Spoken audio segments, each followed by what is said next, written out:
এভাবে আলু বেগুন দিয়ে বাইম মাছ রান্না করলে আমার বাসার সকলেই অনেক পছন্দ করে। তাহলে চলুন শুরু করা যাক। প্রথমে আমি কড়াইতে তেল দিয়ে দিলাম। আস্ত গোটা জিরা, পেঁয়াজ মরিচ দিয়ে এখন আমি ভালোভাবে ভেজে নিব। পেঁয়াজ মরিচ ভাজা হয়ে গেলে পরিমাণ মতো আদা রসুন পেস্ট, পরিমাণ মতো লবণ, 1 চামচ হলুদ, 1 চামচ মরিচের গুঁড়ো দিয়ে ভালোভাবে নেড়ে নেব। হালকা একটু পানি দিয়ে কষিয়ে নিব। এখন ঢাকনা দিয়ে ঢেকে দেব। কিছুক্ষণ পর আমার মশলা কষানো হয়ে গিয়েছে। এখন আমি আলু বেগুনগুলো দিয়ে দিব।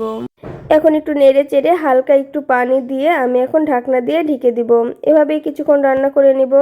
তারপর ঢাকনা খুলে একটু নেড়ে দিয়ে আমি বাইম মাছগুলো দিয়ে দিব। বাইম মাছগুলো আমি আগে থেকে সুন্দর করে কেটে ধুয়ে রেখেছিলাম। এখন এগুলো আমি ভালোভাবে নেড়ে ঢাকনা দিয়ে ঢেকে দিব। এভাবে আমি কিছুক্ষণ রান্না করে নেব। এই যে আমার বাইম মাছগুলো কষানো হয়ে গিয়েছে, এখন আমি ঢাকনা দিয়ে ঢেকে দেব। এইভাবে আলু বেগুন দিয়ে বাইম মাছ রান্না করলে খেতে খুবই মজা লাগে। আমি এখন পরিমাণ মতো পানি দিয়ে দিলাম, দিয়ে ঢাকনা দিয়ে ঢেকে দিব। এভাবে আমি আরও 10 মিনিট রান্না করে নেব।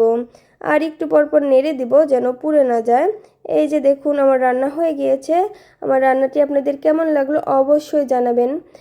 আর আমার মতো করে কারা কারা আলু বেগুন দিয়ে এইভাবে বাইম মাছ রান্না করেন অবশ্যই কমেন্ট করে জানাবেন। আর সবাইকে ধন্যবাদ আমার ভিডিওটি দেখার জন্য।